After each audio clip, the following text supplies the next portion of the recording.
Later on in the third year of the drought, the Lord said to Elijah, "Go and present yourself to King Ahab.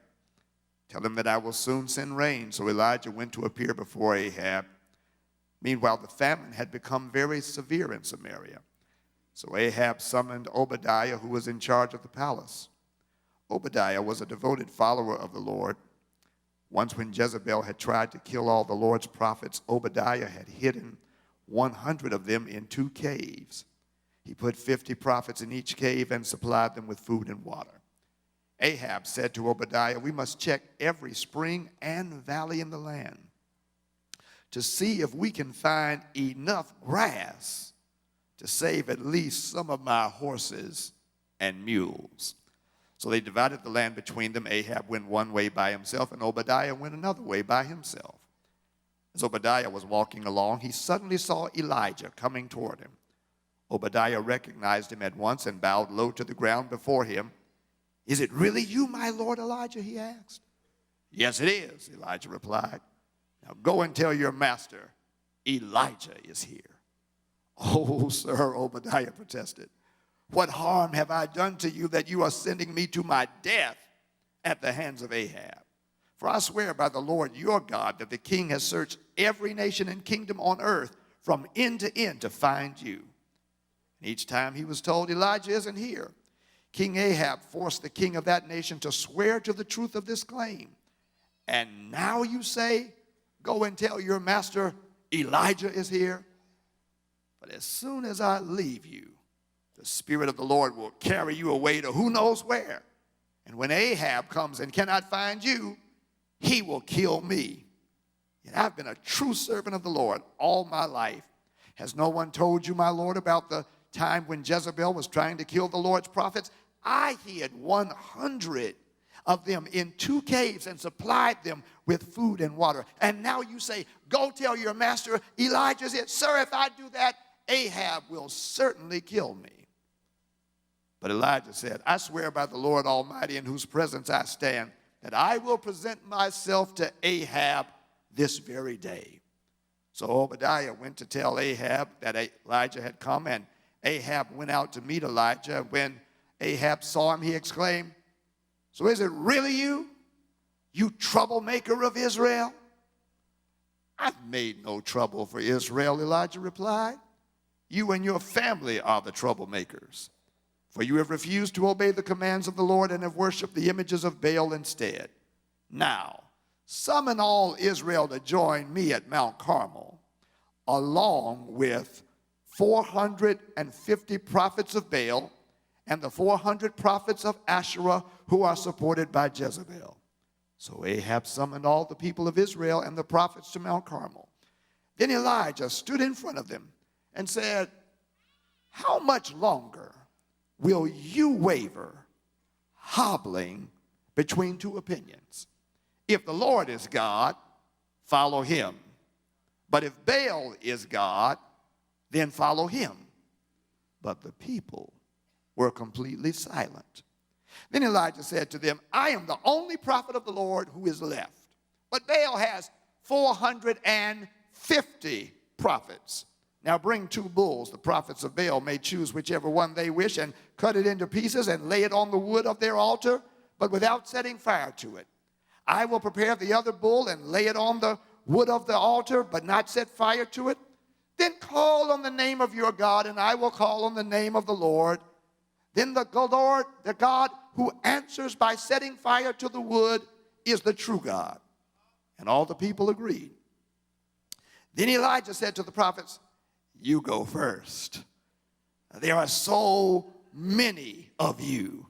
Choose one of the bulls and prepare it and call on the name of your God, but do not set fire to the wood." So they prepared one of the bulls and placed it on the altar. Then they called on the name of Baal from morning until noontime, shouting, "O Baal, answer us." But there was no reply of any kind. They danced, hobbling around the altar that they made. About noontime, Elijah began mocking them. "You'll have to shout louder, for surely he is a god. Perhaps he is daydreaming or relieving himself. Or maybe he is away on a trip or is asleep and needs to be awakened. So they shouted louder, and following their normal custom, they cut themselves with knives and swords until blood gushed out. They raved all afternoon until the time of the evening sacrifice, but still there was no sound, no reply, no response. Then Elijah called to the people, "Come over here." They all crowded around him as he repaired the altar of the Lord that had been torn down. He took 12 stones, one to represent each of the tribes of Israel, and he used the stones to rebuild the altar in the name of the Lord.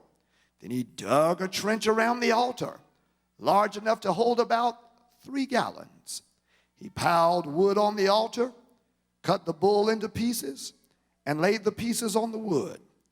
Then he said, "Fill 4 large jars with water and pour the water over the offering and the wood." After they had done this, he said, "Do the same thing again." When they were finished, he said, "Now do it a 3rd time." So they did as he said, and the water ran around the altar and even filled the trench.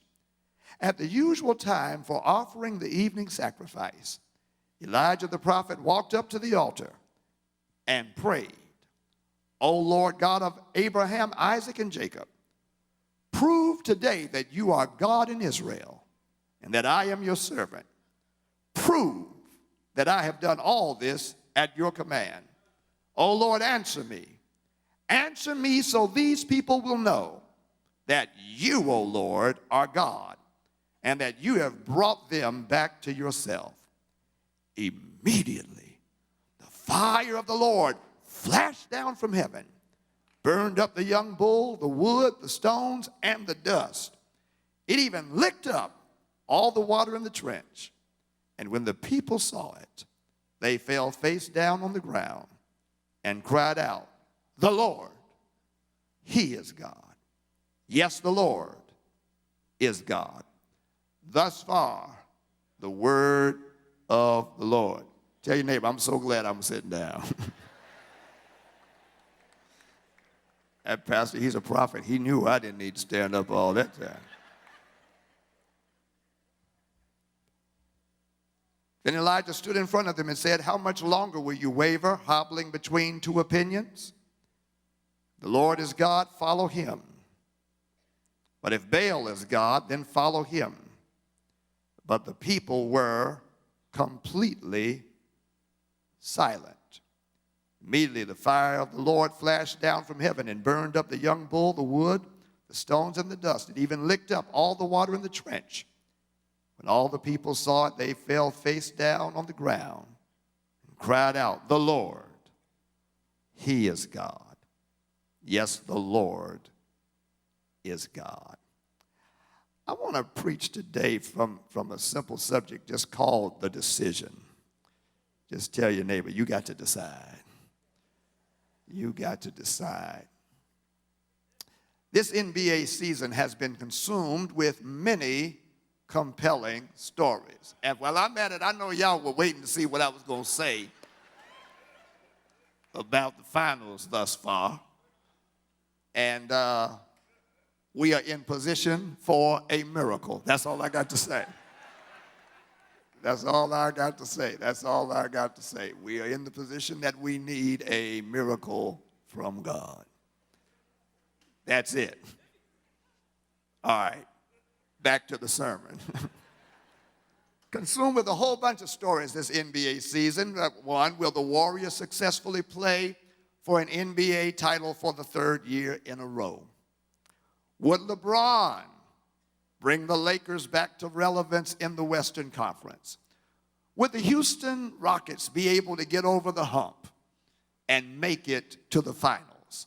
With Kyrie and Gordon Hayward's return, would the Celtics be the team to beat in the Eastern Conference? Would the 76ers process with Embiid and Jimmy Butler now on and Ben, would they be able to put it together and be the monsters in the East that everybody believed? How far could Russell Westbrook and Paul George take the Oklahoma Thunder? Where might Anthony Davis, the unibrow, end up?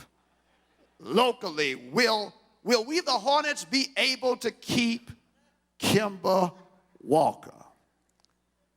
But the one question that rose supreme above all of those is where Kevin Durant will choose to play next year. More airtime, more ink, more speculation, more blogs, more posts have been around the decision that KD either has made or will make. Everybody has an idea about what decision he should make.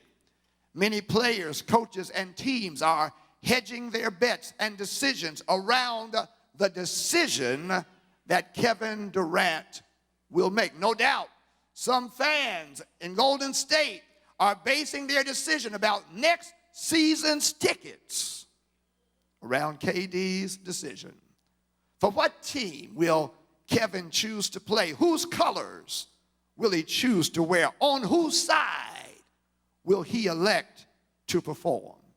And as interesting as those questions may be, and as consequential to the NBA's competitiveness and perceived balance of power as his decision may seem for most, if not all of us, his decision will have little to no impact upon the current and future course of our lives. And while that is the case, there are decisions that do impact the current and future course of our lives. These decisions don't make Sports Center, First Take, or Get Up. Stephen A. isn't going to talk about them. They're not going to be found on Fox Sports or NBC Sports next week. They aren't blogged about. They aren't tweeted about. Very few will write anything about them, but the choices that we make, they impact the course and trajectory of our lives. You've been able to wear a cap and a gown because of certain choices that you've made.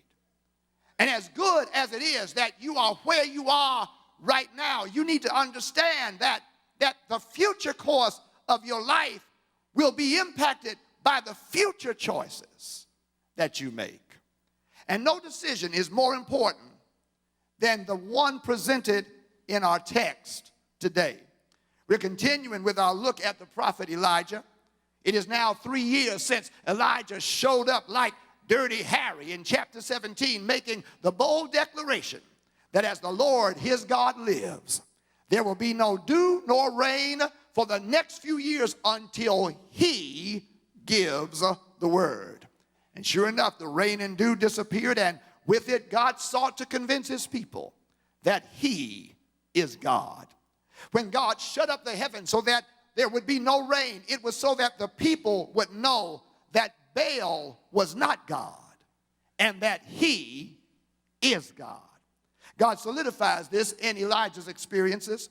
When Elijah goes to the brook Cherith, God sent ravens to feed Elijah bread and meat while he drank from the brook. And when the brook dried up and the ravens stopped coming, God sent Elijah to Zarephath, where God instructed a widow to feed him. However, when Elijah got there, the widow was preparing a last meal for her and her boy before they both died. God prompts Elijah to challenge the woman, bake him a cake first and watch God provide. And the woman obeyed, and God supernaturally provided such that there was always enough for the widow, Elijah, and her family, and they always had something left over. In the very heart of Baal worship, God showed himself to be the God who is more than enough, who can do what Baal could not do, because God is God and Baal is not. Sometime later, last Sunday, when the widow's son became ill and died, God revealed his authority over death. And during this whole time, Israel, under the rule of Ahab and Jezebel, continued in its idolatrous ways. Even with the drought, the people were still unconvinced that God alone is God. And therefore, with 3 years having elapsed, and the famine now being severe in Samaria, the capital of Israel, God sends Elijah back to Samaria. Elijah returns to confront the king and the people to make up their minds and decide once and for all who is God. Listen to Elijah. How much longer will you waver, hobbling between two opinions? If the Lord is God, follow him. But if Baal is God, then follow him. Elijah accuses the people of trying to have it both ways. They were trying to hold on to Yahweh and Baal. They were trying to serve two masters. And Elijah lets them know, you can't have it both ways. You can't have Yahweh and Baal. You can't pursue Yahweh and Baal. You can't orient your lives around Yahweh and Baal. He lets them know by the language that he uses, how long will you waver, hobbling between two opinions? He lets them know that trying to have it both ways causes them to limp and hobble along. And the image literally is to have two walking sticks, trying to balance yourself on each one of them.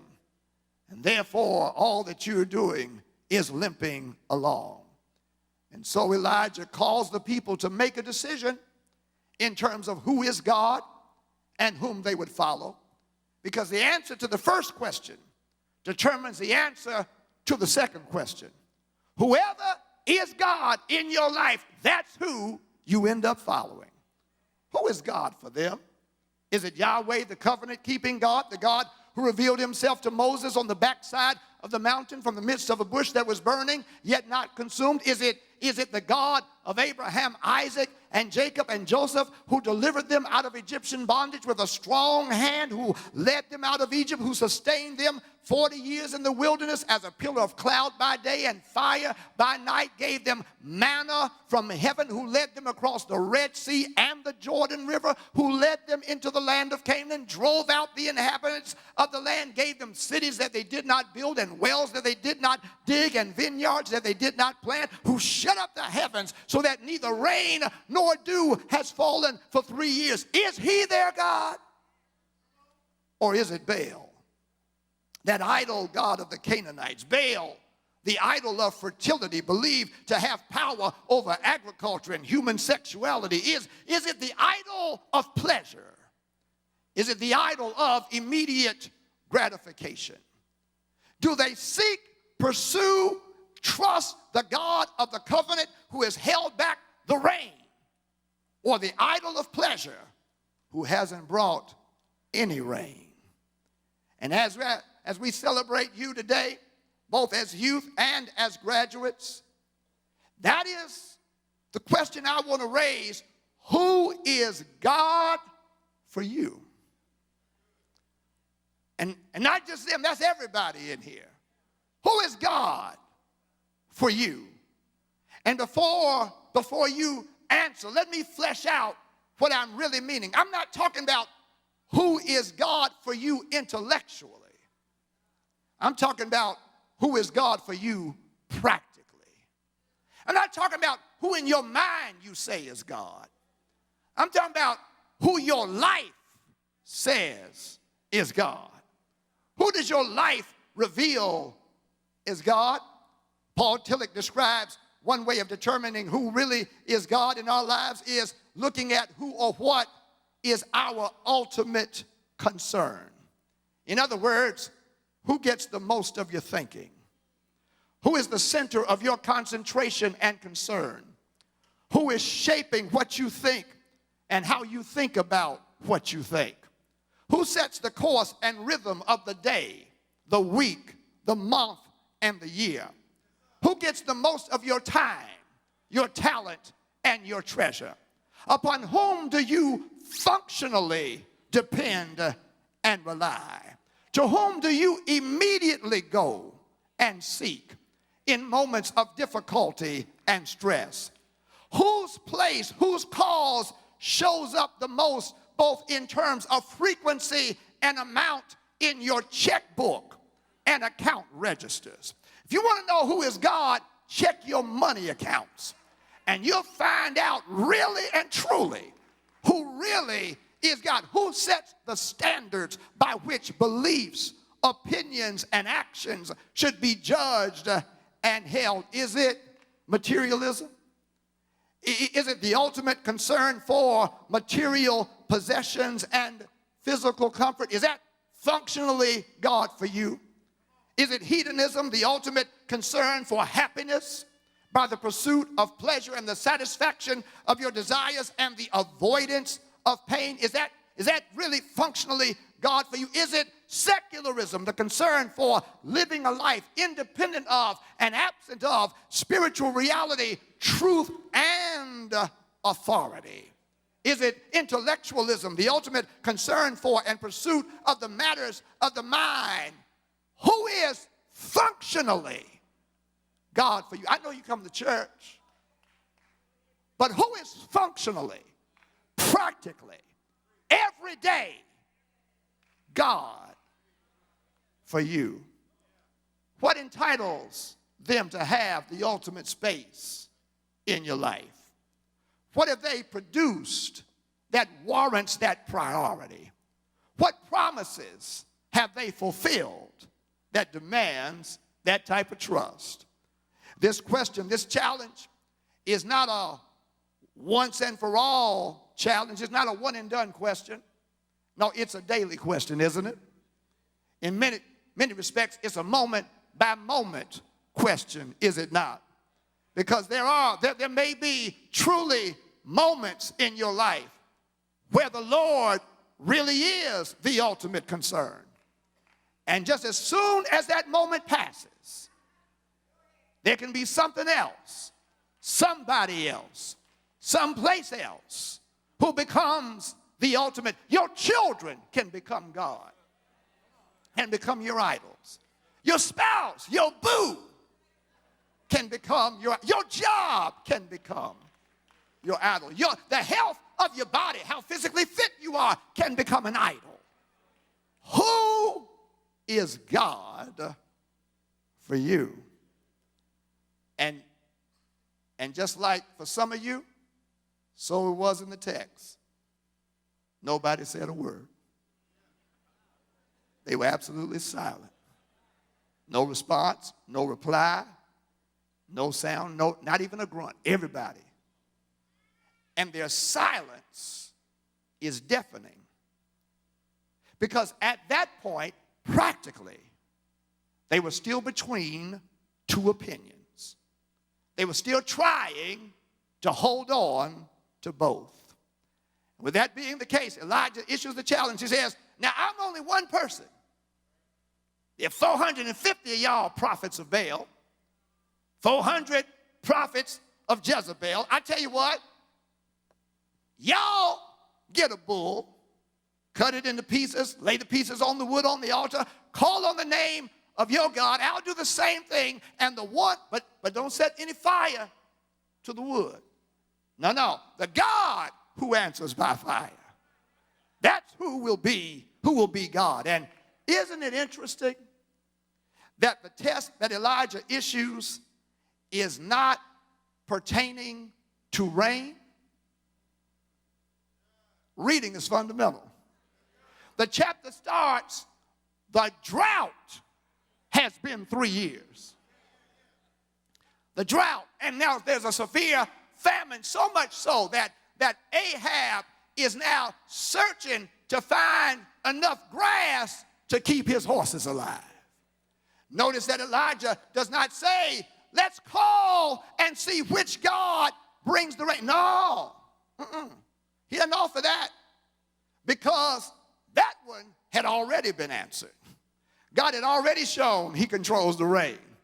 Because Elijah showed up and said, there's not going to be any dew or rain until I say so. And sure enough, the heavens shut up. And the people's praying to Baal for 3 years has not produced any rain. And that should have been enough for the people to know that Yahweh is God. But it wasn't. So God has Elijah set this up. You see, friends, right now, there are things that God has already done that should be enough for the matter to be settled. There's stuff God has already done in your life for you to put down one of those sticks and stop trying to hobble on both of them. God has already done enough for you to realize I can't have it both ways. But when and where they are not, God says, I got to present another occasion for you to make a decision. And all the people, they agreed. They prepared one of the bulls, placed it on the altar, called on the name of Baal from morning to noon. No reply. They dance. They go into praise music, hobbling around the altar. They raise the praise. No answer. Elijah prods them saying, hey, maybe y'all need to shout louder. I believe if you just say it one more time, he might answer. Maybe Baal is daydreaming. Maybe he's on the toilet. Maybe he's gone on vacation. They shout louder. They cut themselves. They rave all afternoon until the time for evening sacrifice. Still no sound. Still no reply. Not only did Baal not have power to bring rain, he had no power to consume the offering by fire. Baal isn't making a sound. There was no sound from Baal because Baal had no voice. There was no fire from Baal because Baal didn't have any fire to send. And then Elijah does a Bruce Lee.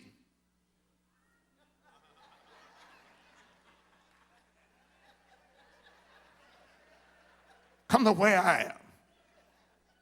And he repairs the altar of the Lord that had been torn down, takes 12 stones to represent the 12 tribes of Israel, digs a trench around the altar that can hold around 3 gallons of water, piles the wood on the altar, cuts the bull into pieces, lays the pieces on the wood.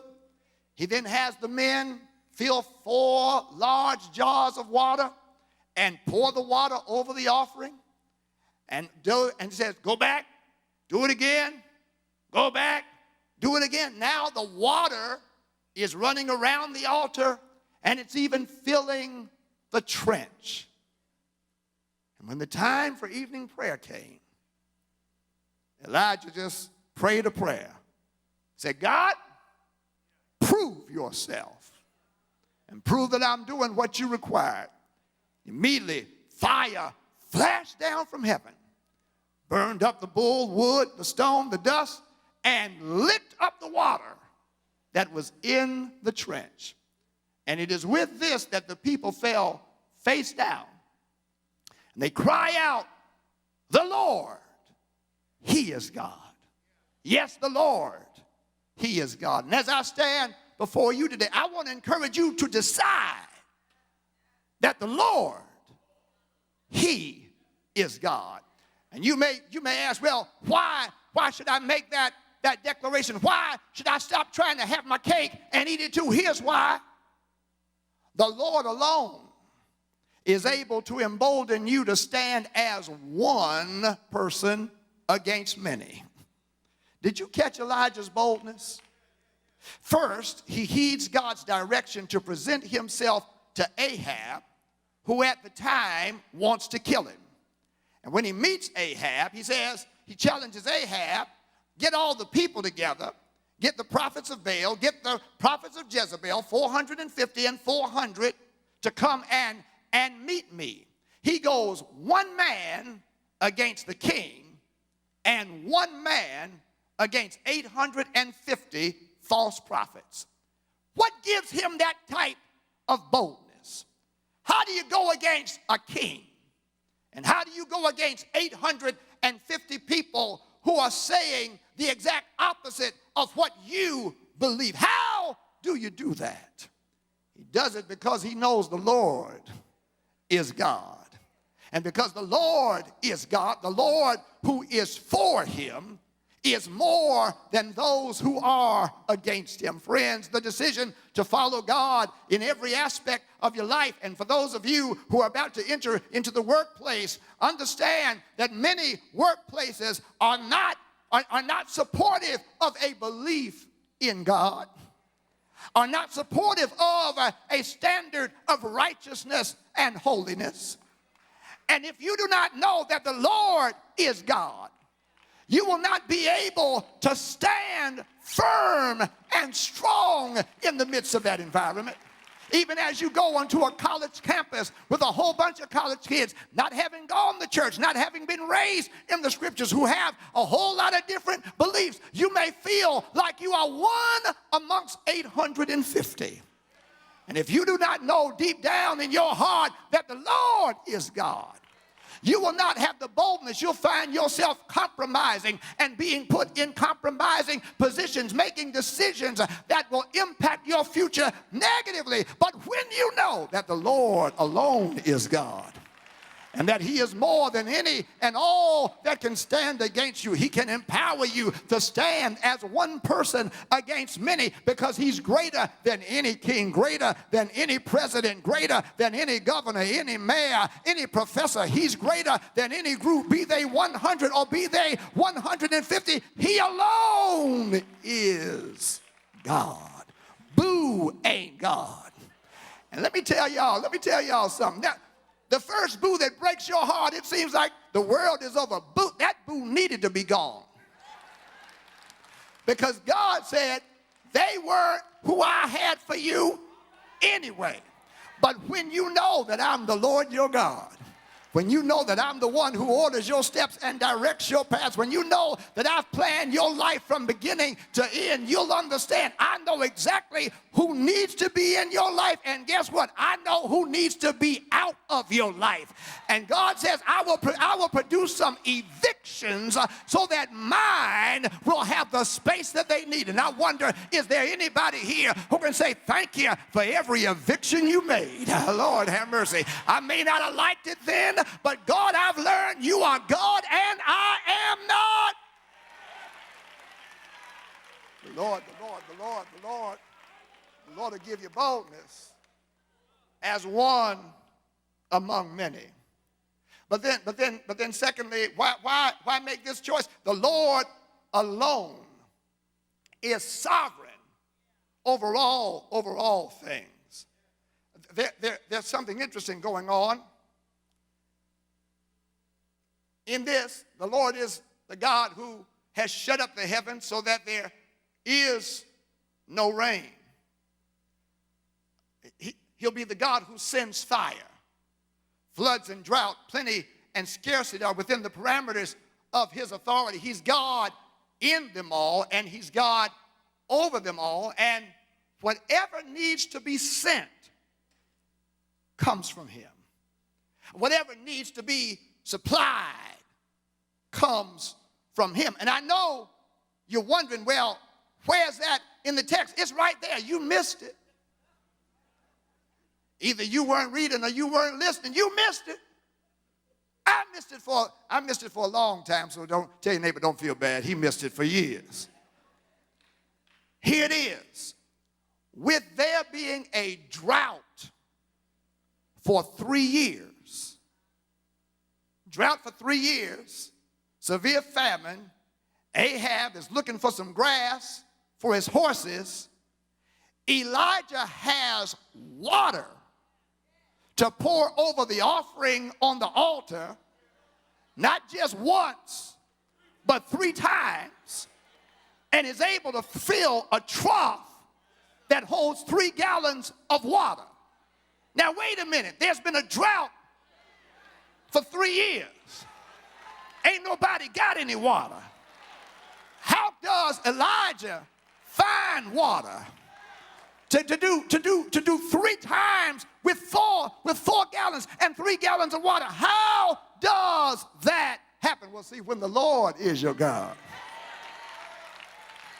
Yeah. There were some underground springs that had not dried out. And one of those springs was the spring called Kishon, which was 250 feet beneath where the altar plain was on Mount Carmel. It was close enough for the people with Elijah to go back and forth, back and forth, back and forth, back and forth to get the water that they needed. Y'all don't know when to shout, because somebody knows that your miracle happened before the the fire came.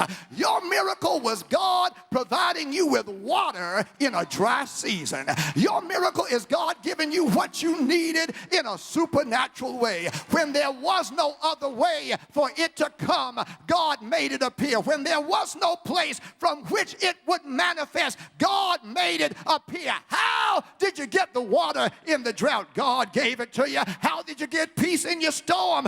God gave it to you. How did you get some food in famine? God gave it to you. How did you get joy in the midst of your grief? God gave it to you. Am I talking to anybody in here? Is there anybody down there at South Charlotte or at Independence? Can you tell your neighbor, I was waiting for God to send fire to consume the sacrifice before I shouted, but now I know I got a reason to praise God before the fire, because I can praise him because I got some water. I got some water that I can pour on the altar. Can you give God praise for the steps that you've taken that are leading up to the miracle you're looking for? Can you give him praise for the application being filled out? Can you give him praise for the class being taken? Can you give him praise for the appointment being made? I ain't seen the fire yet, but I thank you that I got some water. I thank you that there's an underground stream through which you bring the water into my life.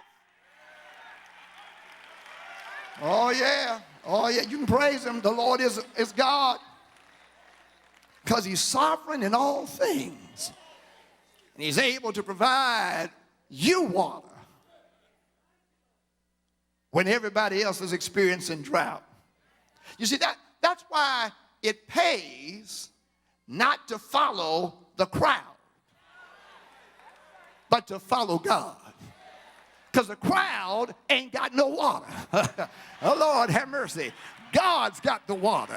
And you got to make up in your mind, what do you want? Do you want company or do you want water? Lord, have mercy. Am I talking to anybody in here? And is there anybody in here who can say, I've come to the point in my life where I understand what I really need is water. I can make it if I don't have a whole bunch of people around me, just as long as I got some water.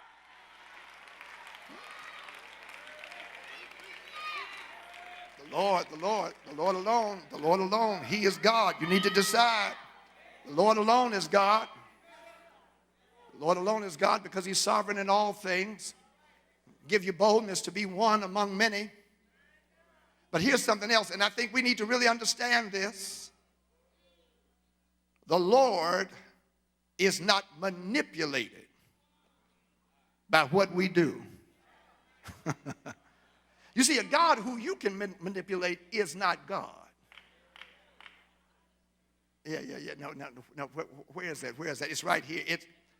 It's about who the Lord is and what the Lord chooses to do. And it plays out right here. Over against all of the noise, all of the dancing, all of the shouting from Baal and Jezebel's prophets, which produce nothing. All that Elijah does is pray. And God responds. No praise was raised. No war cry. No breaking out into shouts. Just a prayer. And God shows up. Now, don't get me wrong. I'm not saying you shouldn't praise God and that you should not raise your praise. What I am saying, I'm letting you know that can't manipulate God into doing what you want. No. Your praise should simply be, God, I recognize who you are. And I'm giving this to you just because you are who you are. And God, I'm doing it not in anticipation of anything in my future. I'm just doing it because I know who you've been in my past. And I know who you are in my present. And because I know that you're sovereign, I know that you're going to do what you plan to do before I even raised this praise. And so, God, I'm raising this praise knowing that you've already planned how you're going to do it, when you're going to do it, where you're going to do it, with whom you're going to do it, how much you're going to do it. And so, God, I'm not trying to manipulate you. I'm just trying to let you know I appreciate who you are and I appreciate what you've done, because the God who is worth serving is the God who cannot be manipulated by any acts of worship, that he's not moved by your volume or your frenzy. And the reason why that's important is because you ain't always got a loud shout. And you don't always have a dance to give him. You don't always have a raised hand to give him, because your spirit is low and your body is weak and your mind is torn. But when you know that just like my waving my hand did not manipulate him, my not waving my hand does not keep him from blessing me. Is there anybody in here who can say, I'm so glad that I serve a God that can't be manipulated? Because I know times when I didn't read my Bible. I know times when I did not raise a praise. I know times when I did not choose his side, but he still woke me up every day, still started me on my way, still kept food on my table, still kept a roof over my head, still made a way out of no way. So the Lord is God. Can't be manipulated. He's just God all by himself. He's sovereign over all things. He can give you boldness to be one among many. But here's another. The Lord alone can do more with things being at their worst than idols can do with things being at their best. It's right there in the text.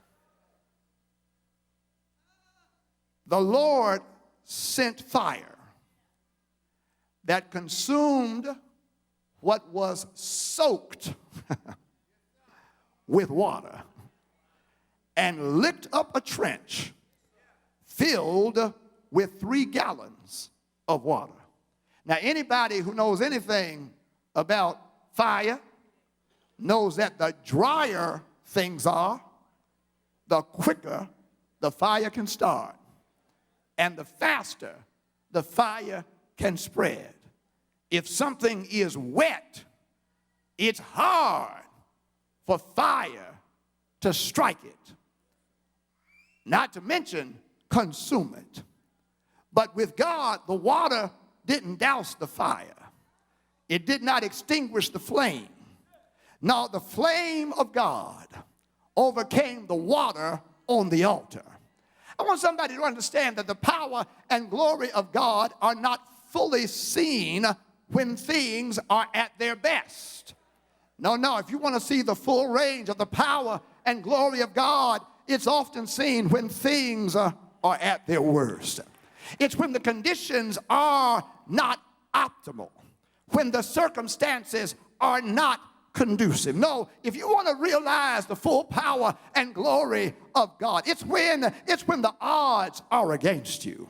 It's when the chips are stacked high against you. It's when nobody is betting on you. It's when there does not seem to be any way out or through or over. It's when you got to choose between the money for laundry and giving God the tithe. It's when your defeat has been announced and your death has been celebrated. That's when the power and glory of God are fully seen. It's when you've been put in a pit and left for dead and then sold to Ishmaelites and long forgotten by your brothers. It's when you've been sexually harassed by somebody's wife and falsely accused and wrongfully imprisoned by your boss, that God displays his power and his glory to get you to Pharaoh, to make you second in command, and to use you to save the very people that did you wrong. It's when the Red Sea is against you, but my God, and Pharaoh is behind you, and there doesn't seem to be a way over or a way way through. You don't have a boat. You don't have a jet ski. You don't have anything, but God is able to open up the waters and let you cross over. And then God handles Pharaoh and the army. It's when you're so close to the promise that you can see it. But there is a Jordan River that stands between you and the promise. And the Jordan River is at flood stage. And God opens it for you to be able to cross. It's when there's a giant that everybody is afraid of and everybody's running from. Even the king is running from him. And all that you got is a slingshot and a smooth stone. But God gives you victory over the giant. It's when you're placed and tied up, bound in a furnace heated 7 times hotter, and you come out not even smelling like smoke. It's when you've been beaten all night long. A crown of thorns is placed on your head. A cross is placed on your shoulders. Nails are driven into your hands and feet. A spear is thrust through your side. Blood comes streaming down, and you have to give up the ghost. You're placed in a grave that's covered by a stone, that's guarded by soldiers. But early Sunday morning, God raises you up from the dead with all power in your hand. That causes you to say, the Lord is God. And it's with that Elijah and the people, they declared the Lord is God. And that's what Elijah's name meant. Elijah's name literally meant the Lord is God. And that's the message I proclaim to you today. The Lord is God. You don't need to hobble on 2 sticks limping along. There is one who alone is God. He alone is mighty. He alone is awesome. He alone is wonderful. He alone is trustworthy. I want to encourage you to choose him. I want to encourage you to follow him. And I can tell you, you will not regret it. Do I have a witness in the building? Is there anybody in the building who can say, if you choose him, you will not regret it? I chose him in my youth. I was in the 3rd grade, and I've never regretted it. I can tell you that the Lord is God. In every aspect, the Lord is God. In every facet, the Lord is God. In every circumstance, the Lord is God. In every situation, the Lord is God. Is there anybody here who can say, in my ups, he is God. In my downs, he is God. When I've been in, he was God. And when I was out, he was God. And he was so much God that when I was out there, he knew exactly where I was. And he was able to bring me back in. When I've been down, he's lifted me up. In my joys, he is God. In my sorrows, he is God. In my triumphs, he is God. In my tragedies, he is God. When I got company, he's God. And when I'm all by myself, he is God. As a matter of fact, tap your neighbor and say, neighbor, that's why I came to the sanctuary today. I came just to let him know that I know that you're God, and that you're great, and that you're merciful, and that you're kind. I really did not know who all was going to be here, but I didn't come for anybody else. I came for God, and God all by himself. Is there anybody here who can say, I'm just thinking about how good God has been to me, how faithful God has been to me, how mighty God has been to me, how wonderful God has been to me in my career, on my job. He's been God. He's been wonderful. He's been great in my family, with my wife, with your children, with your husband, with your spouse. He's been mighty. He's been great in your body, with your pain, with your sickness, with your disease. He's been mighty. He's been great. He's been good. Let the students say, in my class, in my degree, in the test, the Lord's been good, and he's been great. Well, if the Lord is good, and if the Lord's been great, I dare you to open up your mouth and say, the Lord is God. The Lord is God. The Lord is God. My enemy is not God. The Lord is God. My sickness sickness is not God. The Lord is God. My circumstance is not God. The Lord is God. Yeah! Yeah!